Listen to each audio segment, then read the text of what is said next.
चांद जो हमारा नेचुरल सैटेलाइट है, जिसकी वजह से हमारी जमीन पर एक दिन 24 घंटों का होता है। इसी की ही वजह से हमारी जमीन पर मुख्तलिफ तरह के मौसम आते हैं, जिसकी वजह से आप हर तरह के मौसम को एंजॉय करते हैं। परिंदे आसमान में उड़ते हैं, मछलियाँ समुंदर में तैर रही हैं और समुंदर एक स्टेबल रफ्तार में चलते हैं। लेकिन जरा सोचें कि अगर हम इंसान अपनी ताकत को दिखाते हुए अपने चांद को खत्म कर दें, यानी अगर हमारा चांद खत्म हो जाए, तो क्या इसका असर हमारी लाइफ पर होगा? ये अमेजिंग और दिल की धड़कन को तेज से तेज तरीन कर देने वाली इन्फॉर्मेशन आप जानेंगे आज की इस वीडियो में। वीडियो शुरू करने से पहले आपसे गुजारिश है कि अगर आपने हमारे चैनल इफ टीवी को सब्सक्राइब नहीं किया तो बराए मेहरबानी हमारे चैनल को सब्सक्राइब करके वीडियो को लाइक जरूर करें, क्योंकि आप लाइक करते हैं तो हमारा हौसला बढ़ता है। 1958 में अमेरिका ने सिर्फ एक एटम बॉम्ब की मदद से हमारे चांद को तबाह करने का प्लान बनाया था। क्या? जी हाँ, आपने सही सुना। अमेरिका सिर्फ एक एटम बॉम्ब की मदद से चांद को तबाह करना चाहता था। लेकिन यहाँ एक सवाल आता है कि क्या हम न्यूक्लियर बॉम्ब की मदद से इतने बड़े चांद को तबाह कर सकते हैं? जरा सोचिए, एक बार फिर से सोचिए और नीचे कमेंट्स करके बताएं कि आपको क्या लगता है। जवाब है बिल्कुल भी नहीं, क्योंकि हमारे चांद का डायामीटर 3474 किलोमीटर है, जो साइज में बहुत बड़ा है। अगर आपका दिमाग सारा दिन यूट्यूब की वीडियोस देखने के बाद भी नहीं चकराया तो जरा रुकिए। अगर हम अब तक का सबसे बड़ा बॉम्ब टीज़ार बॉम्ब, जिसको रशिया ने बनाया था, उससे भी चांद को खत्म करने का प्लान बनाएं, तो हमें एक नहीं, दो नहीं, 100 नहीं, बल्कि 600 बिलियन टीज़ार बॉम्ब की जरूरत पड़ेगी। वरना मून पर एक स्क्रैच भी नहीं आएगा, क्योंकि हमारे चांद की ग्रेविटेशनल फोर्स बेशक हमारी जमीन से कम है, लेकिन फिर भी इतनी ज्यादा है कि बेशक चांद में क्रैक्स आ जाएं, फिर भी चांद का कोई भी हिस्सा इससे अलग नहीं हो पाएगा, क्योंकि चांद की ग्रेविटेशनल फोर्स उसके हर एक पार्ट को एक साथ जोड़ कर रखेगी। तो इससे साफ जाहिर है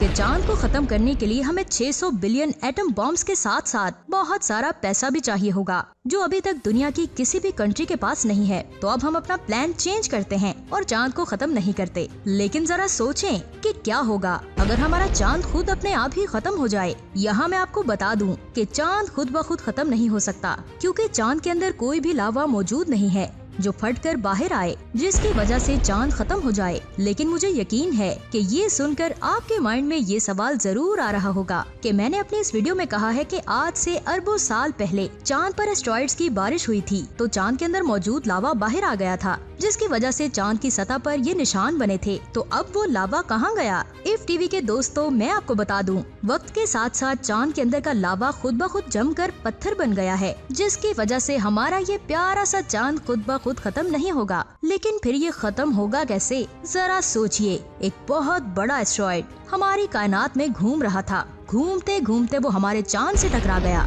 और हमारे चांद के टुकड़े टुकड़े हो गए। यहाँ मैं आपको बता दूं कि चांद के टुकड़े करने के लिए एस्टेरॉइड का साइज बहुत ज्यादा बड़ा होना चाहिए। और जिस एस्टेरॉइड की मैं बात कर रही हूँ, ऐसे एस्टेरॉइड्स हमारे सोलर सिस्टम में सिर्फ 3 हैं, जिनमें पहला एस्टेरॉइड है सेरेस, जिसका डायमीटर 940 किलोमीटर है, और दूसरा है वेस्टा, जिसका डायमीटर करीब 500 किलोमीटर है, और तीसरा है पैलेस, जिसका डायमीटर 500 किलोमीटर है। लेकिन ये सारे एस्टेरॉइड्स नेपच्यून के पास मौजूद हैं, जिसका मतलब है कि ये हमारे चांद के पास नहीं पहुंच सकते। यानी इस सूरत में भी हमारा चांद तबाह नहीं होगा। तो फिर हम खुद ही फर्ज कर लेते हैं कि हम फ्यूचर में ऐसी टेक्नोलॉजी बना लेंगे जिनकी मदद से हम हमारे चांद को खत्म कर देंगे। तो अब क्या होगा? अपने हेडफोन्स लगा लें और दिल की धड़कन थाम कर बैठ जाएं, क्योंकि वीडियो तो अब शुरू हुई है। जैसे ही सब एटम बॉम्ब्स चांद पर गिरेंगे तो चांद के टुकड़े टुकड़े हो जाएंगे। ये सारे टुकड़े जमीन की ग्रेविटेशनल फोर्स की वजह से जमीन पर बारिश की तरह गिरेंगे। ये सिर्फ चांद के टुकड़े ही नहीं होंगे,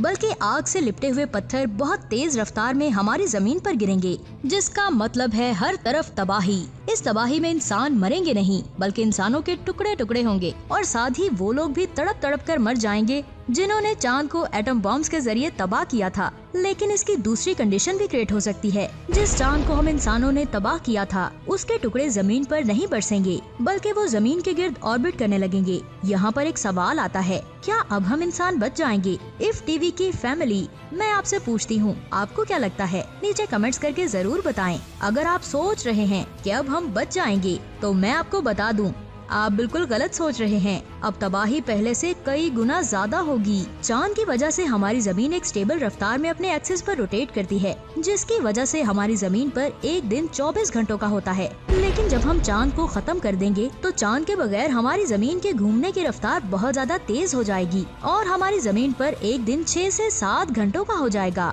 और इतने तेज और खतरनाक तूफान आएंगे जो पहाड़, बिल्डिंग्स और दरख्तों के टुकड़े टुकड़े कर देंगे और दुनिया में मौजूद तमाम इंसान कुछ ही घंटों में खत्म हो जाएंगे और जमीन के ऊपर कोई भी जानदार जिंदा नहीं बच पाएगा। लेकिन जमीन के अंदर रहने वाले जानदार बच जाएंगे। ये तो थी जमीन के ऊपर तबाही। अभी तो समुंदर की तबाही बाकी है। जैसा कि मैंने आपको वीडियो के शुरू में बताया था कि हमारे चांद की वजह से समुंदर एक स्टेबल रफ्तार में चलते हैं और चांद ही की वजह से समुंदर में बहुत बड़ी बड़ी लहरें उठती हैं, जिसकी वजह से समुंदर की गहराई में रहने वाले जानदार जिंदा रह पाते हैं। यहाँ एक सवाल आता है, बड़ी बड़ी लहरों की वजह से समुंदर की गहराई में रहने वाले जानदार भला कैसे जिंदा रह पाते हैं? तो मैं आपको बता दूं कि पानी और हवा के दरमियान ऑक्सीजन एक्सचेंज होती रहती है, यानी कि हवा से पानी में ऑक्सीजन मिल जाती है। लेकिन ये तो समुंदर की सतह के पानी के साथ होता है, लेकिन ये ऑक्सीजन समुंदर की गहराई वाले पानी में तो नहीं जा रही। चांद की ग्रेविटेशनल फोर्स की वजह से जब लहरें उठकर गिरती हैं, तब सतह में मौजूद पानी नीचे गहराई में चला जाता है और नीचे वाला पानी ऊपर आ जाता है, जिसकी वजह से पूरे समुद्र में ऑक्सीजन फैल जाती है। समुद्र में रहने वाले जानदार जिंदा रहते हैं। लेकिन अब तो चांद को हमने खत्म कर दिया है, जिसका मतलब है अब चांद की ग्रेविटेशनल फोर्स होगी ही नहीं, समुद्र में लहरें उठेंगी ही नहीं, सतह का पानी नीचे नहीं जाएगा और नीचे का पानी ऊपर नहीं आएगा। तो फिर साफ मतलब है समुद्र में मौजूद हर जानदार ऑक्सीजन ना होने की वजह से मर जाएंगे। अभी आप सोच रहे होंगे कि बस इतनी ही तबाही थी, तो मैं आपको बता दूं, जरा रुकें, सांस लें, वीडियो तो अभी बाकी है। जैसे कि मैंने वीडियो के शुरू में बताया था कि हमारी जमीन 23 डिग्री के एंगल पर झुकी हुई है, जिसकी वजह से हमारी जमीन पर मुख्तलिफ तरह के मौसम बनते हैं और ये झुकाव हमारे चांद की वजह से ही है। लेकिन कैसे? जब हम किसी बॉल को घुमाते हैं तो पहले तो बॉल सही तरह से घूमेगी, लेकिन फिर कुछ देर बाद वो सही तरह से नहीं घूमती और किसी भी साइड पर गिर जाती है। चांद की ग्रेविटेशनल फोर्स की वजह से हमारी जमीन 23 डिग्री के एंगल पर झुकी हुई है और हमारा चांद जमीन को न लेफ्ट की तरफ और न राइट की तरफ झुकने देता है। लेकिन जब हम अपने चंदा मामू को तबाह कर देंगे तो जमीन का ये झुकाव खत्म हो जाएगा और सूरज की ग्रेविटेशनल फोर्स की वजह से हमारी जमीन और ज्यादा झुक जाएगी। अब हमारी जमीन किस साइड पर झुकेगी, कितना झुकेगी, ये हमें नहीं पता होगा, जिसकी वजह से हमारी जमीन पर किसी भी मौसम का कोई भी टाइम नहीं होगा, यानी कोई भी मौसम किसी भी वक्त आ सकता है, क्योंकि इस बॉल की तरह जमीन की कभी कोई साइड सूरज की तरफ होगी और कभी कोई, और हमें ये भी नहीं पता होगा कि कौन सी साइड कितनी देर के लिए सूरज की तरफ होगी। और अगर हमारी जमीन ज्यादा झुक गई तो हमारी जमीन का नॉर्थ पोल हमेशा सूरज की तरफ होगा, जिसकी वजह से वहाँ पर कभी भी रात नहीं होगी। वहाँ की बर्फ कुछ ही दिनों में पिघल जाएगी। तो जरा सोचिए, अगर सारी बर्फ एक साथ पिघल गई तो हमारे समुद्र का लेवल बहुत ज्यादा बढ़ जाएगा और सारे आइसलैंड्स, टाउन्स, सिटीज, कंट्रीज और पूरी की पूरी दुनिया पानी में डूब जाएगी और हर जानदार चीज का बच पाना बहुत मुश्किल होगा। और जो हमारी जमीन इस तरह की खूबसूरत नजर आती है, चांद खत्म होने के बाद वो कुछ ऐसी नजर आएगी। अब आप सोच रहे होंगे कि बस कर दो मैडम, इतनी तबाही काफी है, लेकिन मैं आपको कहूँगी जरा रुकें, सांस लें, पानी भी पी लें, क्योंकि वीडियो का एंड अभी बाकी है। हमने हमारे चांद को खत्म कर दिया था और साथ ही चांद की ग्रेविटेशनल फोर्स भी खत्म हो गई थी, जिसकी वजह से हमारी जमीन पर सूरज की ग्रेविटेशनल फोर्स के साथ साथ दूसरे प्लैनेट्स की ग्रेविटेशनल फोर्स भी इफेक्ट करेगी, जिसकी वजह से हमारी जमीन अपने ऑर्बिट से बाहर निकल जाएगी और किसी भी दूसरे प्लैनेट के साथ टकराकर हम इंसानों के साथ रेजा रेजा हो जाएगी। तो आई होप ये वीडियो देखने के बाद आपके दिल में चांद के लिए मोहब्बत और भी ज्यादा बढ़ गई होगी। तो आज रात को छत पर जाएं और चांद को देखकर अल्लाह ताला का शुक्र अदा करें।